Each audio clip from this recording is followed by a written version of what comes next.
Salut à tous et bienvenue sur notre chaîne dédiée au Real Madrid. N'hésitez pas à lâcher un petit pouce bleu. Si vous appréciez notre contenu, n'oubliez pas de vous abonner pour rester informé de toutes les actualités concernant votre club préféré. Notre objectif est d'atteindre 1000 abonnés pour la chaîne. Nous comptons sur vous pour atteindre notre objectif et pour prouver que nous sommes une vraie communauté, et abonnez-vous pour atteindre cet objectif rapidement. Florentino Pérez conclut enfin un accord surprenant qui secoue le marché des transferts, et il y a plus encore. Ancelotti célèbre une grande nouvelle. Découvre tout, et ça ne s'arrête pas là. De bonnes nouvelles à l'entraînement d'aujourd'hui. Heureusement pour le Real Madrid et pour l'entraîneur Carlo Ancelotti, les pires craintes qui planaient sur le club espagnol ne se sont pas réalisées. L'entraîneur italien peut respirer tranquille car il pourra compter sur la présence du défenseur Antonio Rudiger lors du match aller des quarts de finale de la Ligue des champions de l'UEFA contre Arsenal. Un duel décisif qui promet de fortes émotions. Après des semaines d'attente et d'inquiétude, l'UEFA a finalement annoncé sa décision concernant le cas impliquant Rudiger et d'autres joueurs du club merengue. Le défenseur allemand a été libéré de la sanction initialement envisagée suite à un incident survenu le 12 mars lors des célébrations de l'élimination dramatique de l'Atlético Madrid au Stade Metropolitano, lors d'un match des huitièmes de finale de la compétition continentale. Cependant, la décision de l'organisme européen n'est pas totalement sans conséquences. Rudiger a reçu un avertissement formel et sera suspendu un match en cas de récidive dans l'année. De plus, il devra payer une amende de 40 000 €. Le même critère a été appliqué à Kylian Mbappé, sanctionné d'une amende de 30 000 €, tandis que Dani Ceballos devra payer une pénalité de 20 000 €. En revanche, Vinicius Junior a été totalement innocenté des accusations analysées par l'UEFA. Il s'est écoulé exactement 23 jours depuis l'affrontement polémique au Metropolitano et seulement 4 jours avant la visite cruciale à Arsenal, l'UEFA a décidé de clore officiellement la procédure disciplinaire contre Rudiger et les autres joueurs du Real Madrid qui étaient sous enquête. Le 27 mars, soit 15 jours après le match, l'organisme européen avait annoncé que son inspecteur d'éthique et de discipline avait ouvert une enquête formelle sur la conduite de 4 joueurs madrilènes accusés de comportements indécents lors du second match des huitièmes de finale de la Ligue des champions contre l'Atlético. Les incidents ayant motivé cette enquête se sont produits dans les derniers instants de la rencontre, après la qualification héroïque du Real Madrid au tir au but. Rudiger, qui avait marqué le dernier pénalty, s'est dirigé vers le côté nord du stade Metropolitano, accompagné de plusieurs coéquipiers, pour célébrer avec les supporters madrilènes présents. Parmi eux se trouvaient des joueurs comme Vinicius et Mbappé, ainsi que Ceballos, bien que ce dernier n'ait pas été convoqué pour le match en raison d'une blessure. Durant cette célébration, les joueurs du Real Madrid ont été la cible d'une pluie intense et dangereuse d'objets lancés par les supporters de l'Atlético situés dans les gradins voisins. L'UEFA a estimé que, même face à cette situation provocatrice, certains joueurs ont fait des gestes considérés comme provocateurs et contraires à l'esprit sportif, ce qui a motivé l'ouverture de l'enquête disciplinaire. Avec la clôture de ces procédures, la décision finale indique que l'UEFA a choisi de ne pas imposer de sanctions sportives immédiates aux joueurs impliqués, bien que des sanctions économiques et des avertissements formels aient été maintenus pour certains d'entre eux. La libération de Rudiger représente un immense soulagement pour le Real Madrid, qui pourra compter sur sa défense titulaire complète pour affronter Arsenal dans un match qui pourrait définir le parcours européen du club cette saison. Le Real Madrid a effectué ce vendredi sa dernière séance d'entraînement avant l'important duel contre Valence prévu pour demain. L'activité a apporté 2 nouvelles pertinentes qui ont animé l'ambiance merengue. La première a été la présence inattendue du gardien André Lunin, qui a participé normalement aux travaux sur le terrain malgré une gêne musculaire au solaire, problème qui l'affecte depuis le match contre la Real Sociedad.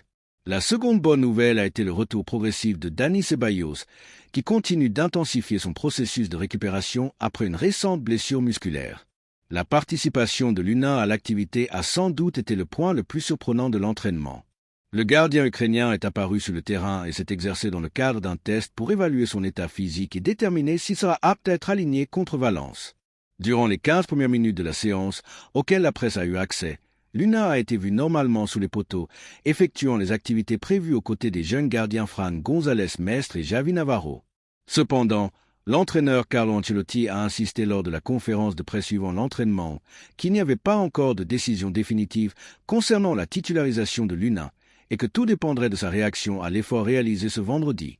Thibaut Courtois, quant à lui, continue son processus de récupération et lutte contre le temps pour tenter d'être disponible mardi, lorsque le Real Madrid affrontera Arsenal en match aller des quarts de finale de la Ligue des champions à l'Emirates Stadium. Ancelotti s'est montré confiant lors de la conférence de presse en parlant de la situation des gardiens. Il n'y a pas de raison de s'inquiéter. Courtois évolue bien et nous pensons qu'il y a une possibilité réelle qu'il soit disponible mardi. En ce qui concerne Luna, nous verrons comment il se sent après l'entraînement d'aujourd'hui. S'il ne peut pas jouer, nous avons pleinement confiance en le jeune Fran. C'est un gardien de très haut niveau. Son seul obstacle est le manque d'expérience en raison de son jeune âge. Mais s'il est appelé à jouer demain, nous serons très tranquilles car tout le monde au club croit qu'il a un avenir brillant devant lui. Nous ne sommes pas inquiets. En ce qui concerne Dani Ceballos, le milieu de terrain espagnol a fait un pas de plus vers son retour sur le terrain. Il a participé à une partie des activités avec le groupe et montre des signes clairs de progrès dans sa récupération. Cependant, malgré l'amélioration significative, tout indique que sa présence lors du match contre Arsenal est encore prématurée. Le département médical et le staff technique gèrent le retour de Ceballos avec prudence et la tendance actuelle est qu'il ne soit pas disponible pour le match à Londres. Ainsi, avec des incertitudes en défense et des espoirs de retour au milieu de terrain, le Real Madrid se prépare pour 2 engagements cruciaux. D'abord contre Valence demain en Liga, puis contre Arsenal mardi en quart de finale de la Ligue des Champions. 2 épreuves importantes qui pourraient marquer le parcours de la saison merengue. Piero Hincapié, prometteur défenseur équatorien de seulement 23 ans, attire l'attention de certains des plus grands clubs du football européen, dont le puissant Real Madrid. Actuellement au Bayer Leverkusen en Allemagne, Hincapié s'est distingué non seulement par sa solidité défensive, mais aussi par son impressionnante polyvalence, sa lecture tactique aiguë et sa capacité à jouer différents rôles en défense avec naturel et constance. Sous la direction de Xavi Alonso au club allemand, le jeune défenseur a fait un bond significatif dans son évolution technique et tactique.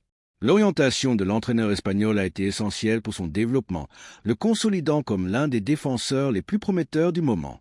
L'intérêt du Real Madrid pour Hincapié survient à un moment délicat pour le secteur défensif du club merengue. La saison a été marquée par des absences importantes dans l'effectif, principalement en raison des graves blessures d'Eder Militao et David Alaba, qui ont manqué une grande partie des compétitions. Ces absences ont exposé la fragilité de l'effectif en termes de profondeur défensive et ont accéléré la recherche de jeunes talents avec un potentiel de croissance. Dans ce contexte, Hincapié apparaît comme une option très attractive, avec une expérience accumulée dans l'une des ligues les plus exigeantes du continent, la Bundesliga, est déjà habitué aux matchs de haute intensité. Il correspond parfaitement au profil de joueur recherché par le club madrilène.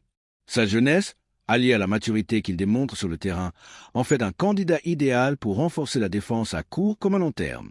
En plus de lui, le nom de Raúl Asensio apparaît comme une alternative, bien qu'Hincapié semble réunir plus de qualités immédiates pour le niveau d'exigence du Real Madrid. Dans le paysage footballistique équatorien, Hincapié est déjà célébré comme l'une des grandes pépites de la nouvelle génération. Sa réussite en Europe en a fait une référence pour les jeunes athlètes équatoriens et un symbole de fierté nationale.